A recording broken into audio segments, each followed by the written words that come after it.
நான் doctor Deepa Lalan BHMS homeopathic physician. இன்னைக்கு நம்ம என்ன டாபிக் பத்தி டிஸ்கஸ் பண்ண போறோம் அப்படின்னா, இந்த முடி சார்ந்த பல பிரச்சனைகள். எனக்கு தலைமுடி தாங்க பெரிய பிரச்சனை.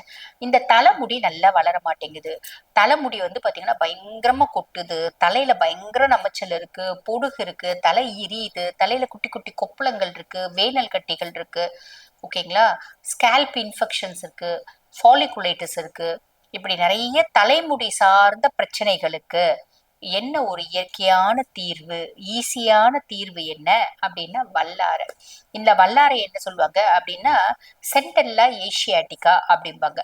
இந்த வல்லாரை நம்ம யூஸ் பண்றதுனால என்னென்ன மாதிரி விஷயங்கள் வரும் அப்படின்னா, தலை சார்ந்த அத்துணை பிரச்சனைகளுக்கும் பாத்தீங்கன்னா இந்த வல்லாரை ஒரு தீர்வா இருக்கும். சரி, ஃபர்ஸ்ட் வல்லாரை ஸ்கேல்ப்ல ஏற்படக்கூடிய இன்ஃபெக்ஷனுக்கு ஒரு அருமருந்தா இருக்கு. ஸ்கேல்ப்ல ஃபாலிகுலுக்கு பாத்தீங்கன்னா ஒரு பிளட் சப்ளை நல்லா போறதுக்கு ஒரு ஹெல்ப்ஃபுல்லான விஷயமா இருக்கு. அதே மாதிரி வேர்க்கால்களை வலுப்படுத்துறதுக்கு ஒரு நல்ல ஒரு கீரையா இருக்கு அப்படின்னு சொல்லலாம். அதே மாதிரி தலையில ஸ்கேல்ப்ல ஏற்படக்கூடிய கிருமி தொத்து அதுக்கும் ஒரு நல்ல மெடிசன்ஸா இருக்கு.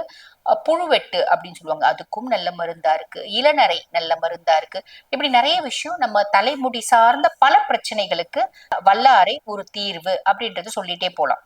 இந்த வல்லாரை நீங்க சொல்லிட்டீங்கம்மா, இந்த வல்லாரை ஞாபக சக்தி கூட நல்லதுன்னு சொல்லுவாங்க. ஆமா, வல்லாரை சக்தி ஞாபக சக்திக்கு நல்லது. வல்லாரை கீரை பாத்தீங்கன்னா பொதுவா நம்மளுக்கு நரம்பு சார்ந்த பிரச்சனைகளுக்கும் நல்லது அப்படின்னு சொல்லலாம்.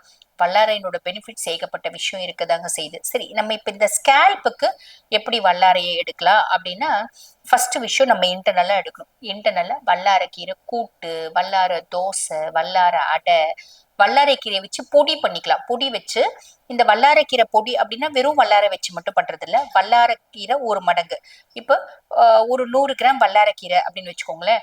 ஒரு 100 கிராம் கறிவேப்பிலை, ஒரு 100 கிராம் பாத்தீங்கன்னா புதினா. ஓகேங்களா?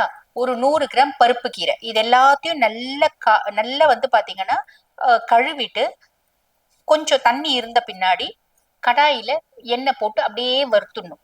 நல்ல முடமுடன் வறுத்துடணும். வறுத்துட்ட பின்னாடி இதை எடுத்து வச்சிடணும். கடைசியில இந்த உப்பு, புளி, ஆஹ் பருப்புகள், காஞ்ச மிளகா, பூண்டு, இது எல்லாத்தையும் வச்சு பெருங்காயம் எல்லாத்தையும் போட்டு ஒன்னா பொடி பண்ணிடணும்.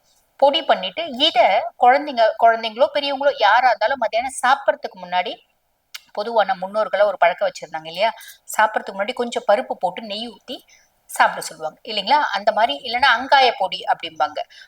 இந்த அங்காய பொடி போட்டு நம்மள சாப்பிட வைப்பாங்க. அங்காய பொடி அப்படின்றது நம்ம இந்த சுண்டைக்காய் இருக்கு பாத்தீங்களா, இந்த சுண்டைக்கால பொடி.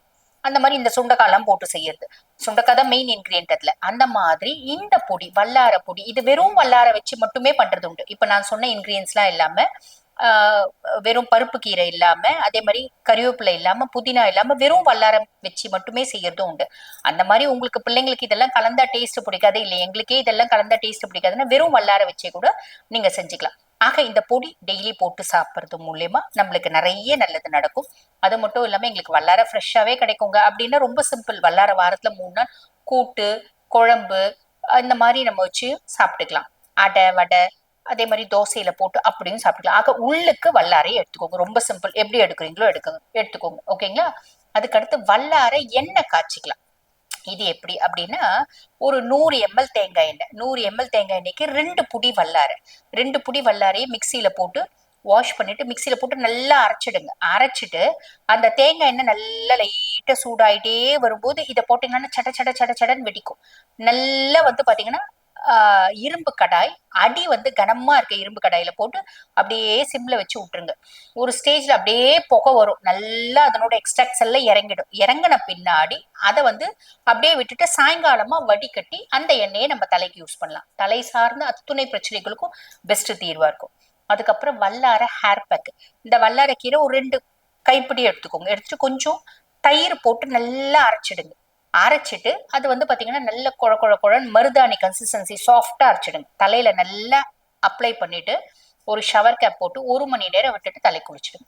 இந்த மாதிரி சின்ன சின்ன விஷயங்கள் வெறும் வல்லாரை கீரை வச்சே நம்ம செய்யறது மூலியமா தலைமுடிக்கு நல்ல போஷாக்கு கிடைக்கும். அதே மாதிரி முடி சார்ந்த பல பிரச்சனைகளுக்கு இது தீர்வா இருக்கும். பயன்படுத்தி கண்டிப்பா மறக்காம கமெண்ட் போடுங்க. தேங்க்யூ.